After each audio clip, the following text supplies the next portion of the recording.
Let's get into today's episode of Why We Succeed. What is going on, everybody? It's your man, Immanuel. We are back for a new episode of Why We Succeed. And today I'm joined by a very, very special guest, my man, the one and only Dakota Robertson. What's going on with you, bro? Damn, bro, I need you to intro me when I walk into a room. That's some hype stuff. I'm doing good, Yo, man. you the man out here in the streets, man, especially these Twitter streets, right? Yeah, dude. Yeah, the Twitter micro influencer. That's what I have on my Tinder bio. I love that. I love that. Yo, man, I am so grateful to have you on the show. And I'm going to kick it off the way that I do with every guest that comes on, man. Same question, which is, how do you define success? What is it for you? I think success is living a life in accordance to your values. And so, I mean, as long as that doesn't impede on other people, but like living a life you enjoy and that is aligned with your purpose. I think as long as you're doing that, I think you're successful. I love that. And I'm curious, has that always been your definition of success, or has it changed at some point along your journey? I haven't really defined success in, like, you just asked me that question. That was like, I've never thought of that before, but I mean, wow. I guess that's in my subconscious. But yeah, I don't know. I think success has changed for me, like what I've measured it in the past, because I've tried different goals in the past and it's obviously changed. So I've had to change my measure of success. So like at one point it was like, okay, I need to get money to invest in crypto. And then it was like, okay, now I need to grow my Twitter account and all of that. So it's changed. But I guess at the core, it's what I said, is like being aligned with your values and living a life that you enjoy. Yeah, I love that. And the one thing that I've always taken away from your content, I would say more your emails than your tweets, is how transparent and genuine you are.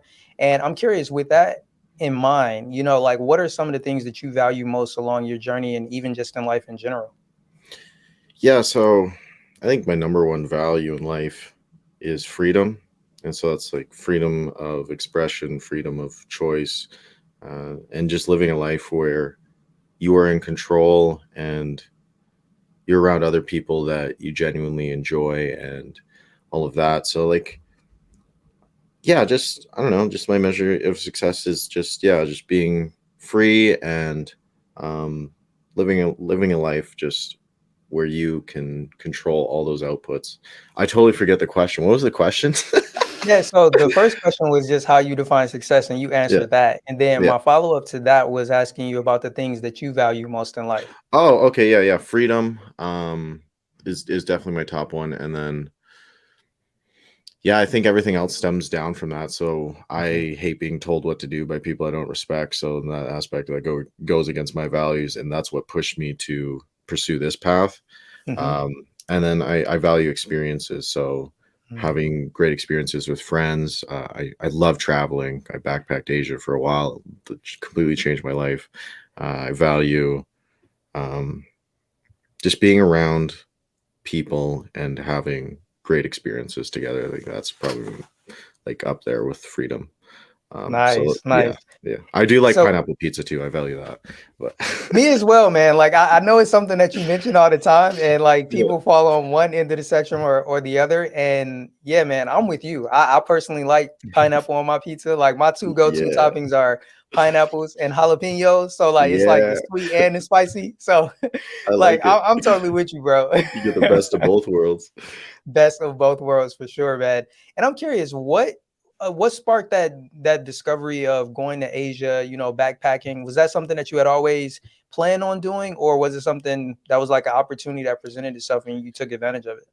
No, man. I never really thought of it until I was 18. And to give context, when I was 18, I went through a program. I got out of high school early to go in this program to become an electrician.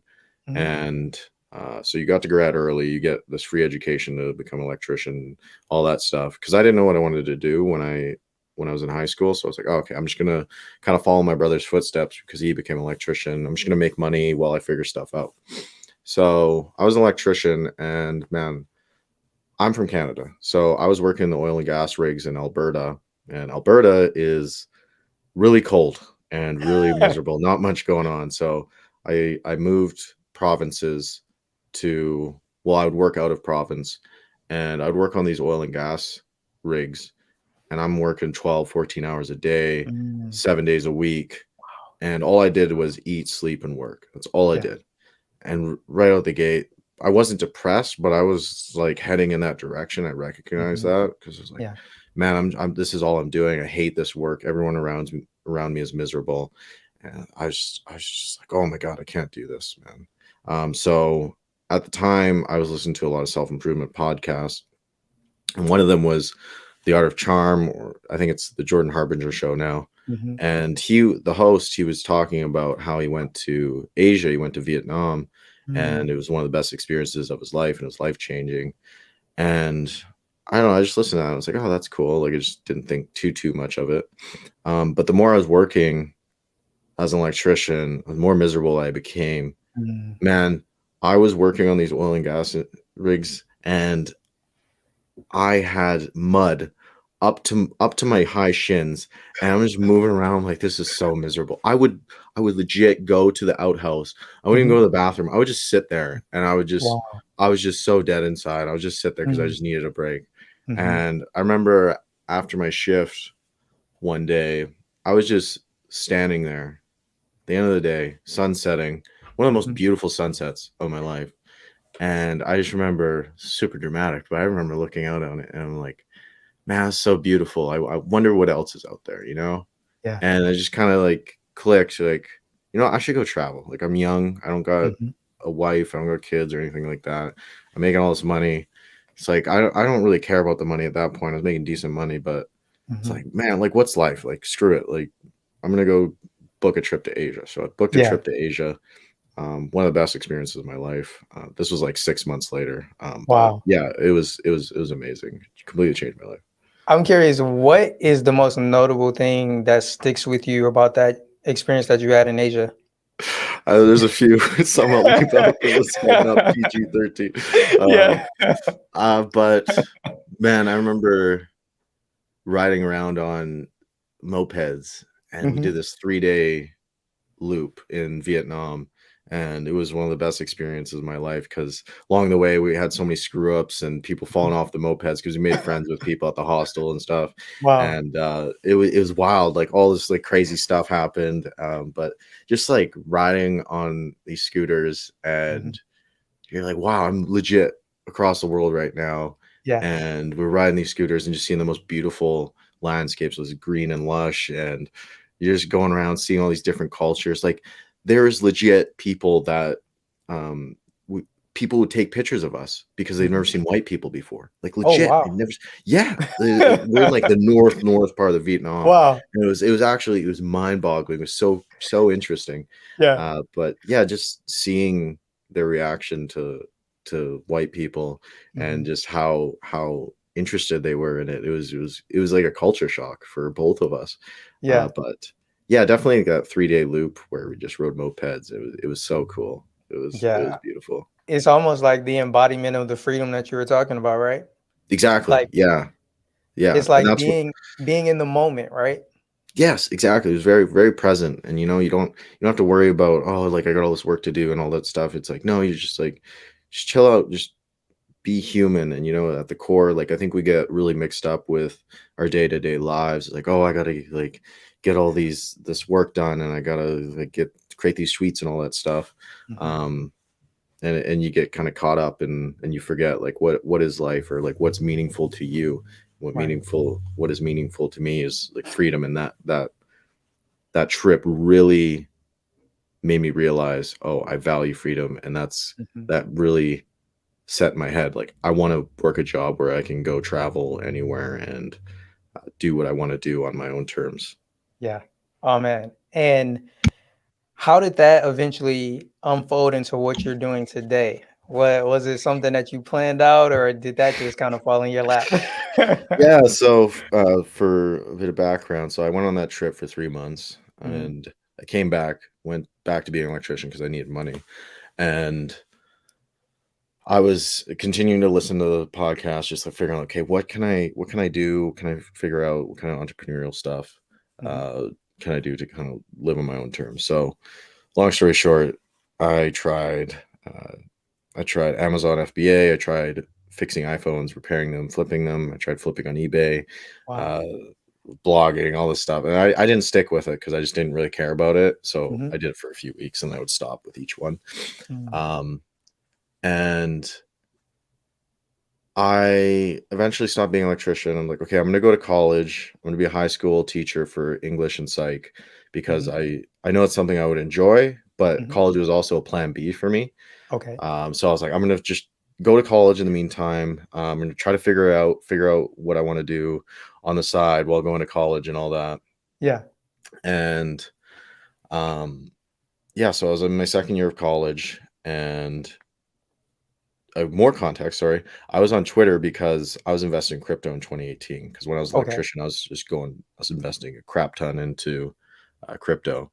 But Mhm. I was on Twitter for 2 years, and I was scrolling on Twitter September of 2020, Mhm. and I came across someone selling or promoting a course, Mm. and I was like, oh, what the hell? And so I checked out this course, and it was how to grow on Twitter. Mm. Oh, that's there's like a thing like that? Like, what the Right. hell? So I checked it out. I was like, oh, okay, I'll just try it out, like $40, whatever. Mhm. And so I made an account. I started posting on Twitter and kind of got introduced to the money Twitter realm where it's all these young dudes talking about self-improvement, their business and all that stuff. I thought it was really cool. Yeah. So in 3 months, I only grew to 750 followers. Mm. I was just tweeting my thoughts, like philosophy stuff or whatever, Mhm. self-improvement stuff, really broad. And then I remember I saw an account and he grew to 1,000 followers in 30 days. So I'm just thinking, what is this guy doing that I'm not? I Right. was just like kind of like shattered my belief, like what, that you can grow that fast? Right. So I hopped on a call with the dude because he just seemed interesting, Mhm. and we got to talking, and he was telling me, yeah, so like I was in your position like a year ago. I was tweeting the broad Mhm. self-improvement stuff, and he was a copywriting account. Now he switched to Mm. copywriting, so he's teaching copywriting on the timeline, and that's Okay. why he's growing so fast. It like clicked for me. It's like, Mm. oh, he's giving value, and because he's giving value, people value him. Right. So I need to teach a skill or teach something that people value, not just Yeah. this broad stuff, because everyone's tweeting the broad stuff. So I was like, okay, this was December by that point. I'm like, okay, I'm gonna make a writing account and I'm gonna just go all in on this because I saw the value in Twitter. I was learning more on Twitter than I was in college at the time. Wow. And I made the choice. This was when I made the choice. When I was in Okay. college, I was forced I was forced to take one of these classes. And in one of Mhm. these classes, the professor had a slide where she's like, "All right, I want you guys to go around the room and I want you to mime a weather system that you're feeling today." And I was just thinking, is this when I'm paying thousands of dollars? Right. Like, are you serious?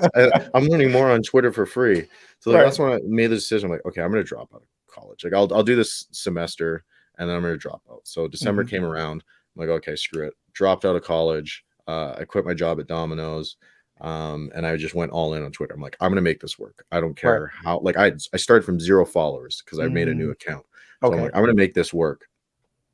And so February 17th of 2021, I made this account, writing account, Mhm. and I was just going crazy with like writing books. I was studying stuff on YouTube, took a course or two, and as I was learning, I was teaching on the timeline and giving Mhm. actionable tips of what I was learning.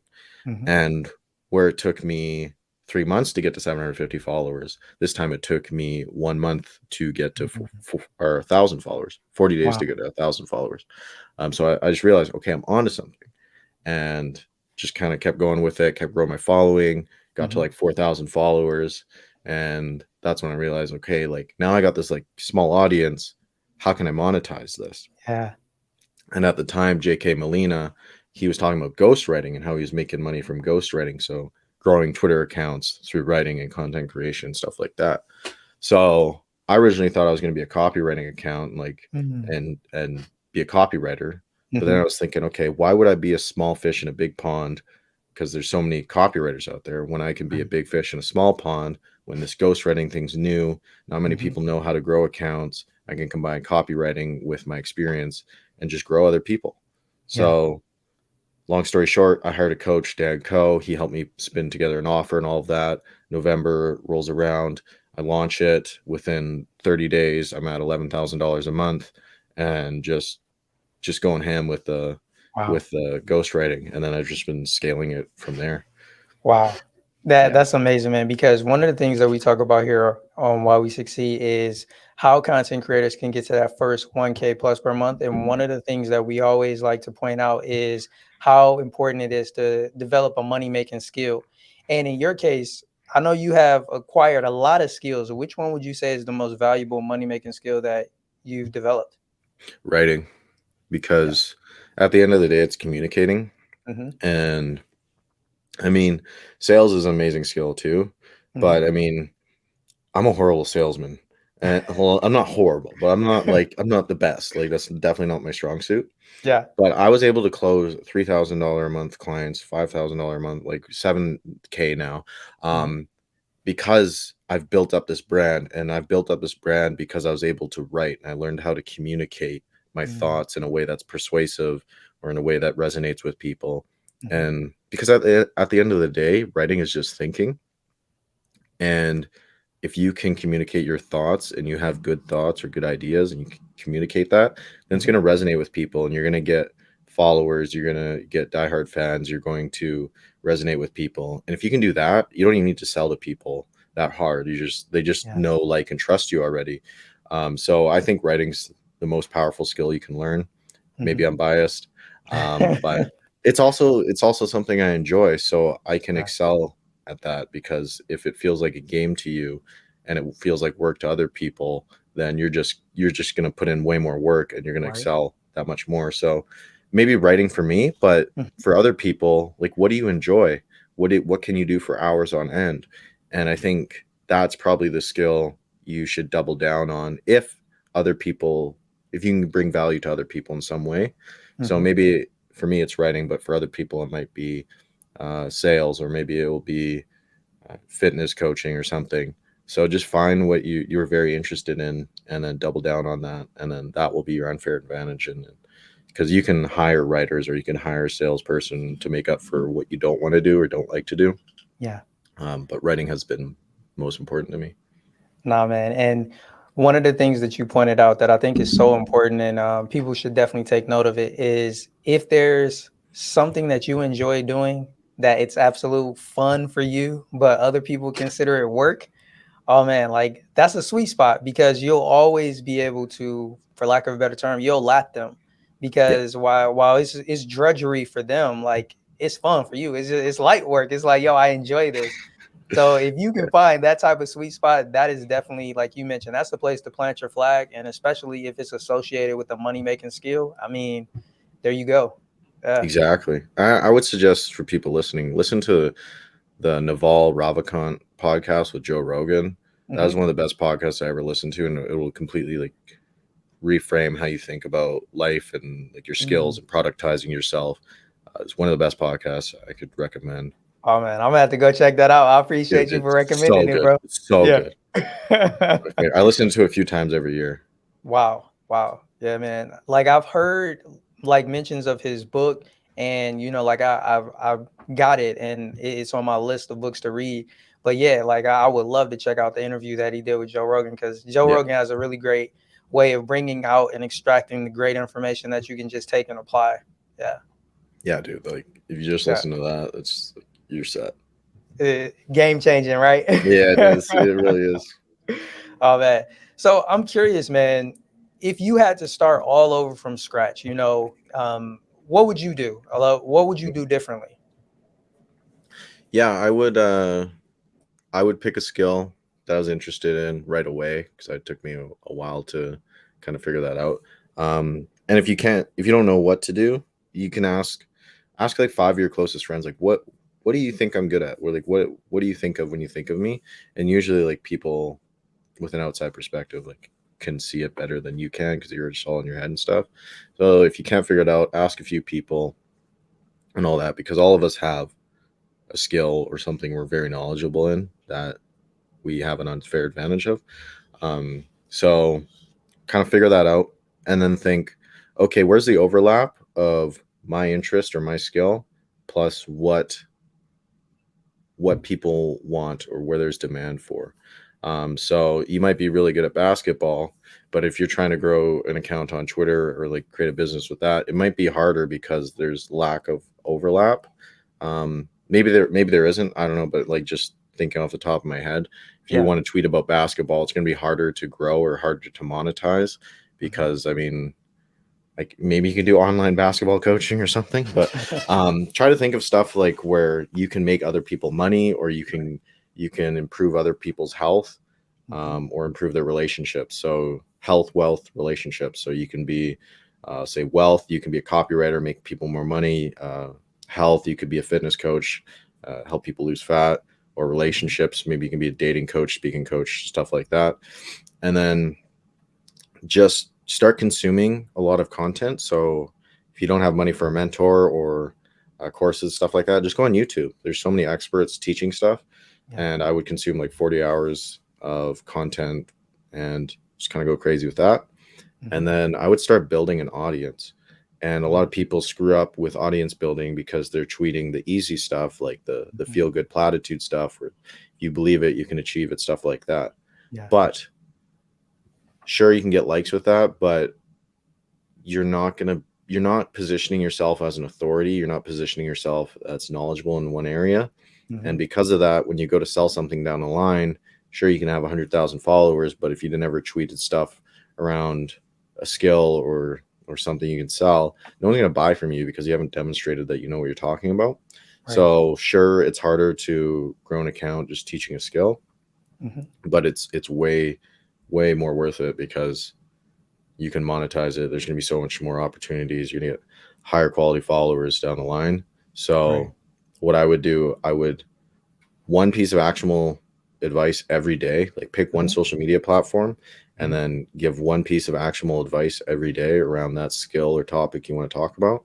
And then tweet about whatever else if you want, or post about whatever else, but just make it a rule. If I don't post one piece of actionable content every day, my head explodes. And that's like legit what I did. And just be consistent with that. And then also tweet about maybe your story, tweet about your personality, worldview, stuff like that. And that's going to create relatability with your audience and create that relationship. But just like keep giving that value every day, actionable advice. And over time, you're going to grow and build that audience of people that are interested in what you're talking about. And then you can monetize down the line with a course, service, coaching, stuff like that. And then different platforms. I mean, there's different ways to grow, but like if you're on Twitter, you find people with a big audience that with the audience you want to have, comment under their post, give some kind of actual insights or add on to what the original poster is saying, kind of like the yes and kind of trick with improv, like yes and this, yes and that. Just comment a crap ton. You can also buy retweets and get your posts kind of shared and then get more exposure that way and grow fast. But like that's the main pillars, is like give value and give actual insights and stuff like that. And then over time it'll grow.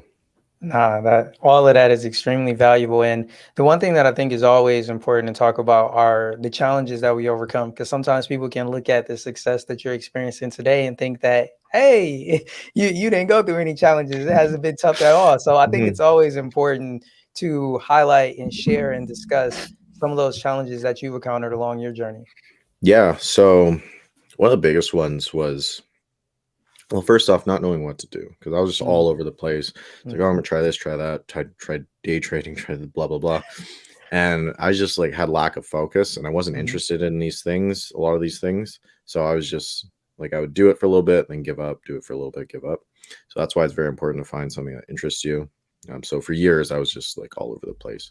I just felt I had a lot of lack of purpose, and it just wasn't a good feeling. Another one is just, man, I had a lot of imposter syndrome when I was first starting, when I was first posting about writing for 8 months. I felt like an imposter. Wow. And I was like, who am I to like tell people, like give advice on writing and all of Mhm. that? And it wasn't until like 8 months in where I just finally adopted the identity that, okay, I'm a writer. Like just like Yeah. looking back on all the proof and all that stuff, like I'm a writer. Mhm. Um, but one mindset shift I had around imposter syndrome, because I know this is a huge thing for a lot of creators, Yeah. especially when you're starting out, is you are an imposter. Mm. And there's nothing wrong with that, because to do something you haven't done before, you have to become someone you have not become before. So you're gonna have that growing pain. It's like you can't grow muscle without putting under stress and breaking it down. That's the process you're going through right now. So you need to just accept I am an imposter, but reframe it. That's not a bad thing. Like, I'm doing something I haven't done before. So you just need to recognize this is a normal thing. You are uncomfortable. Your brain is trying to protect you from failure because you are doing this unknown thing. So it's like, oh, don't do that. It's scary, because your brain is wired for survival, not for success. So you need to just reframe it. Okay, this is normal. I just need to keep doing this. Need to keep pushing out content, and uh, just realize, okay, you're not an expert, but you don't need to come off as an expert. You just need to just be real with people. Don't try to be someone you're not, and just teach the person a few steps behind you. Just pave Yeah. the way for them. And then over time, you're going to get more experience. And then boom, one day you'll just realize, oh, I'm a writer, or I'm a salesperson. I'm a copywriter, whatever. So I think that's a huge mindset shift. A lot of people can overcome by just adopting Yeah.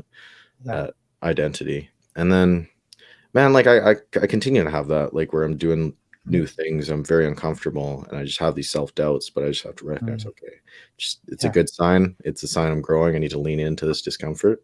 Mhm. And yeah, I've had a ton of screw ups, like screwed up sales calls. I get super nervous on them sometimes.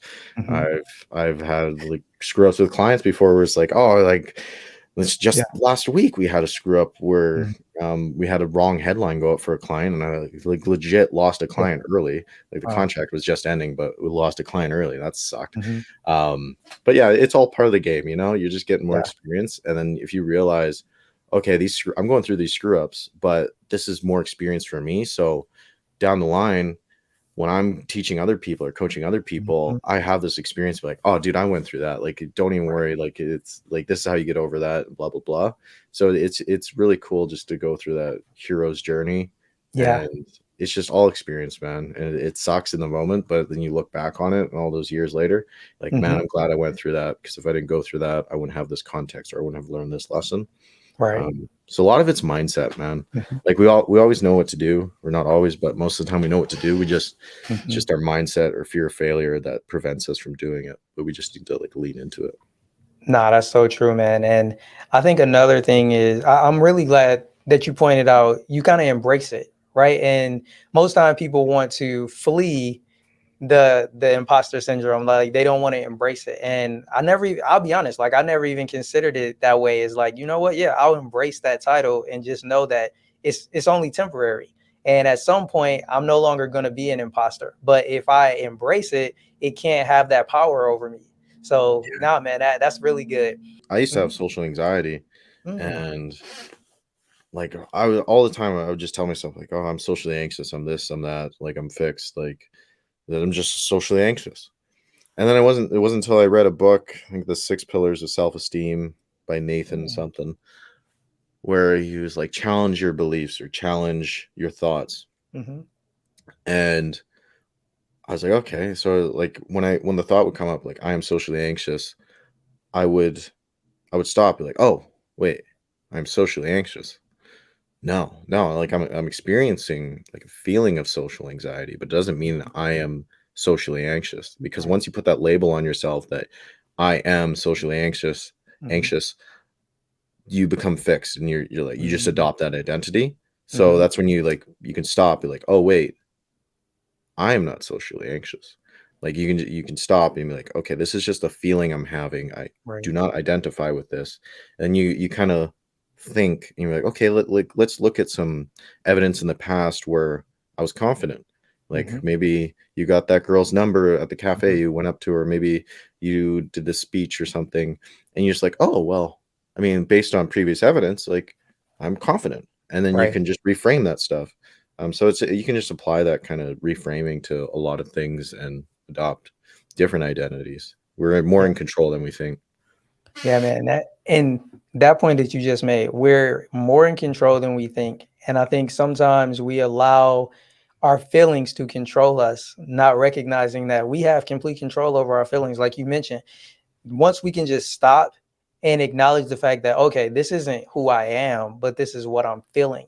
And I can control how I'm feeling in any moment. Like if you want to be happy, then you go to an environment where that brings that about. If you want to be sad, you can find the deepest, darkest hole and you can be sad. If you want to laugh, if you like comedy, you put on your favorite comedy.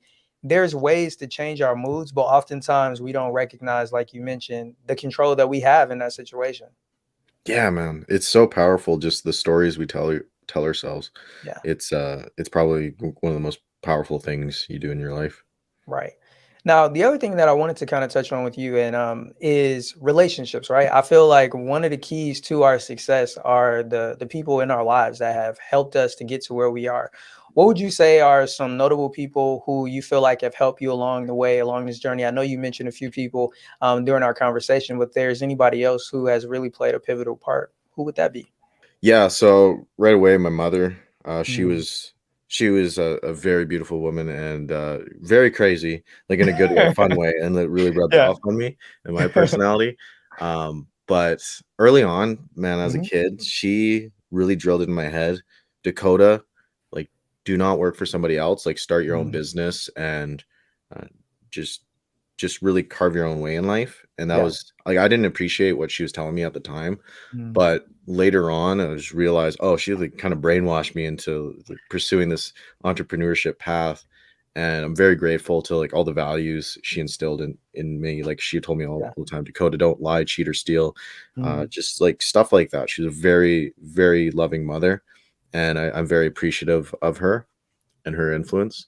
Yeah. My football coach, Peter McCall, I grew up without a father, and Mm. he was a very positive role model in my life, and Mhm. just teaching me discipline and the power of consistency and showing up every day. So I'm very appreciative of him. Um, my coaches, like business coaches, like Dan Coe, early on, he's a very big role model for me, and just showing paving the way for me, and Mhm. being a really good friend. He was great, and yeah, I think those are like the main ones that come to mind right now. But yeah, there's a ton, man. Like Yeah. just lots of teachers, my jujitsu coaches, stuff like that. But Yeah. yeah, I wouldn't be where I am today without the people that helped me and showed me the path. So I'm very grateful to people that are many steps ahead. That like, hey, like this is what you need to do, or like friends that are there for you. Like just countless people, man.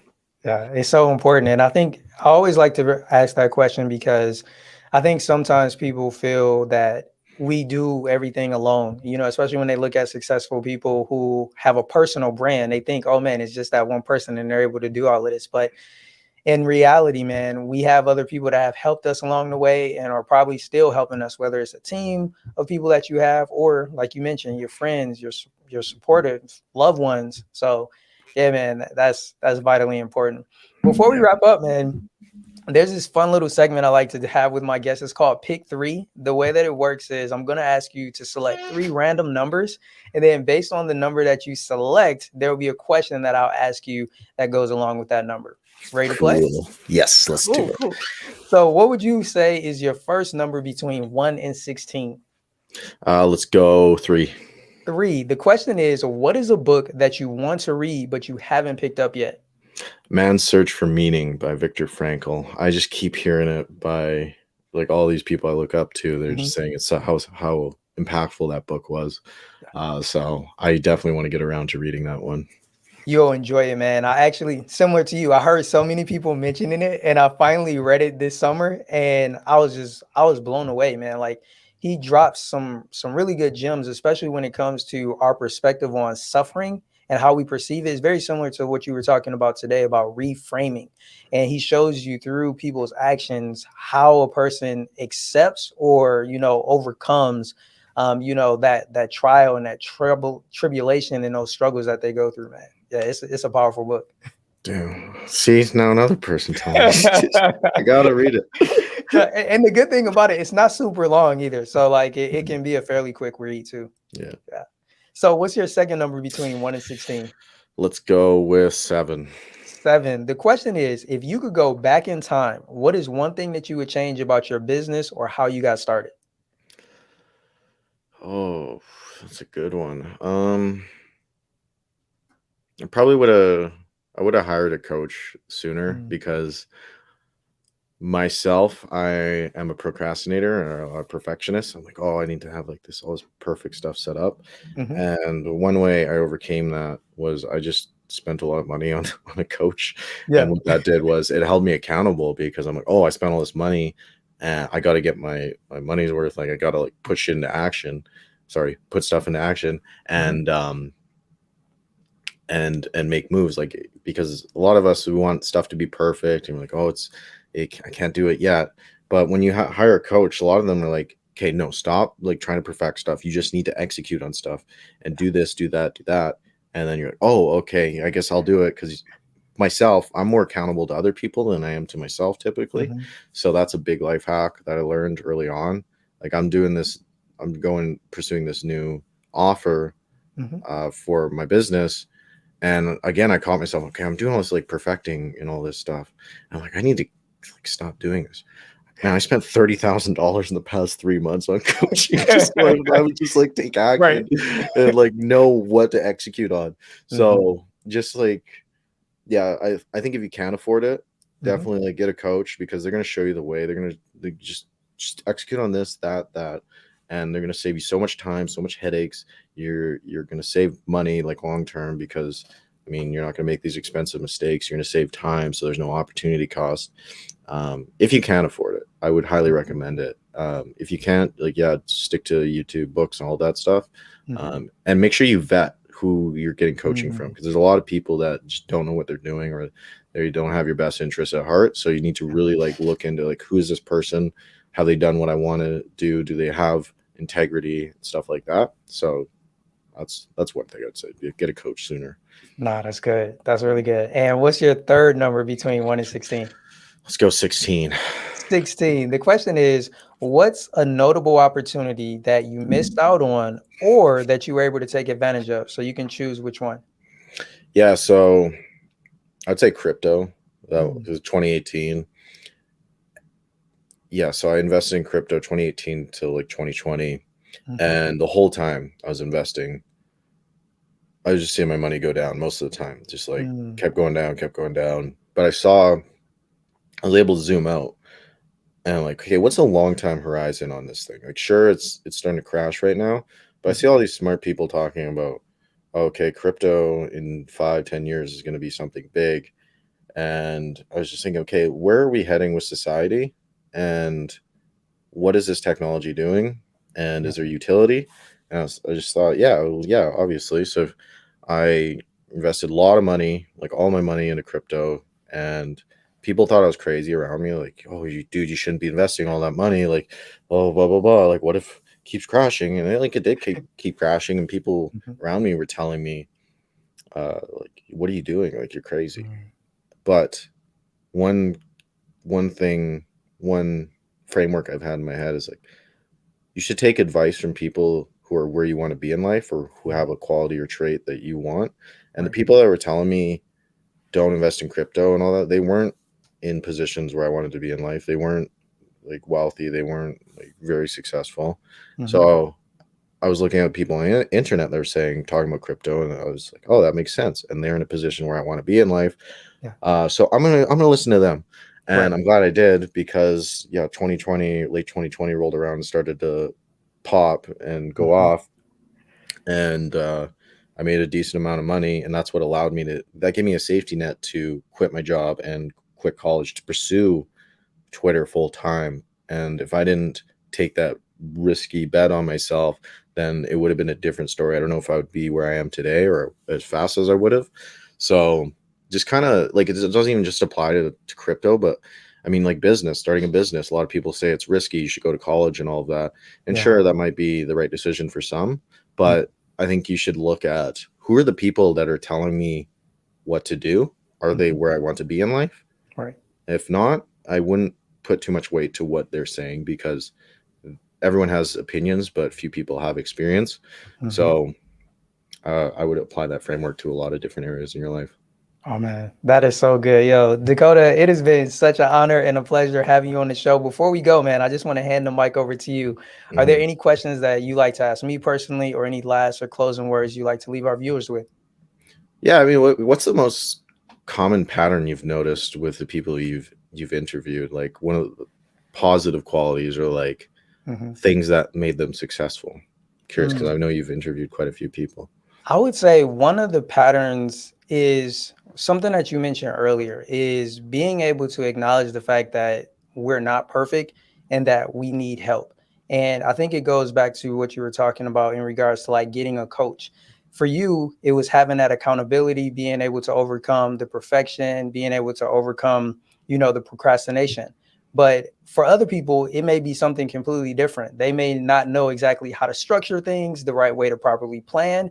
But the one thing that I can say from almost every person that has come on here and has discussed hiring a coach, they all say that they wish they would have done it sooner, because it just helps to alleviate a lot of the stress, a lot of the challenges. And I even think that it helps to combat that imposter syndrome a lot sooner too. Yeah, I agree wholeheartedly. And it's crappy that a lot of I've recommended, like, on my Instagram, like, people get a coach and all that, and the people are like, "Oh, you're just a scammer. You're just like, he's got a coaching program." I don't have a freaking coaching program. I was like, God, I mean, I will in the future, but like, Yeah. it's sad. Like, there's a stigma around getting coaching, or buying courses, or like self-education. It's just everyone labels it a scam, or a lot of people label it a scam. It's unfortunate. You know what I think it boils down to? I think it kind of goes back to what you were talking about with regards to how important it is to vet coaches. And that takes work, right? And we know people, they tend to run away from work, but even that is important. Like, you don't want to just hire any random coach because you may not be able to get that result. I'm similar to you. I want to be coached by somebody that has done something that exceeds what my imagination is. So like, for example, if my goal is to hit 10K a month, then I'm going to hire the person that's making double that, triple that, because then to them, it's like, okay, yeah, 10,000, like I can definitely get you there, and just using that as an example. But that's the key, is taking the time to really vet the person that you want to hire. And I think one of the ways that you could do that is just by seeing who else has worked with them that you may know in your circle, or even going to people in your circle who are pursuing things that are similar to what you want to pursue, and say, hey man, like, or hey, chick, like, have you hired anybody? Have you worked with anybody? Have you had somebody coach you along the way? And if they have, kind of see what their experience was like and who that person was that helped them. Spot on. Yeah, I agree wholeheartedly with that, especially seeing people they've worked with the past, if you know them. And that's exactly what I did. So yeah, I think that's powerful. I love that. Any other questions or last or closing words? Yeah, I'll just say, like, lean into discomfort. A lot of us want to move towards pleasure and avoid pain, but I mean, you need to lean into the pain or the discomfort, because that's where all the growth is. And I mean, it sounds kind of like typical to say, but yeah, just lean into discomfort, because you're gonna look back. And I mean, I look back on all my screw ups and how nervous I was on my first sales calls and all that stuff, and it's just funny. But I'm glad I did it, because it's given me that experience. It's helped me grow as a person, and it's uncomfortable, but you just need to do it. And I think that's one of the most powerful things you'll do in life, is just keep leaning into it. It's a sign. It's a good sign. But yeah, that's pretty much all I got, man. That's dope, man. Yeah. And that's something that I'll be completely honest, like, I'm still learning how to embrace. I'll never forget a conference that I went to years ago, and the speaker, I had the opportunity to speak with her afterwards. And she was just saying that one of the things that she seeks out on a daily basis are things that are uncomfortable. And I found that to just be amazing. And I'm like, I have to learn how to do that. To your point, it's definitely something, because I think human nature is to just avoid discomfort. But man, when you can get to a place where you're comfortable being uncomfortable, oh man, like that's next level. Yeah, it is. Yeah, that's where you get all the gains, man. Yeah. 100%. Oh man, like this has been a joy. Dakota, please let everybody know how they can show you some love and support. If there's anything that you like to promote, let them know about it, please. Yeah, so I'm on Twitter mainly at wrongs to right, WRITE. And I mean, that's my main platform. I'm on Instagram too, but just go on Twitter. Twitter's where all the based people are. Nothing to sell you guys yet. But yeah, I'm just on Twitter. So yeah. I appreciate that. You guys go show Dakota some love and support. And if you're ever interested in coming back and being a guest on the podcast, man, it would be an absolute honor. Thank you so much for everything that you shared with us today. Yeah, I appreciate the thoughtful questions. And this was one of the best podcasts I've been on. Like this was mint. So oh man, I appreciate that, bro. Yeah. Thank you, Dakota, man. I truly appreciate you.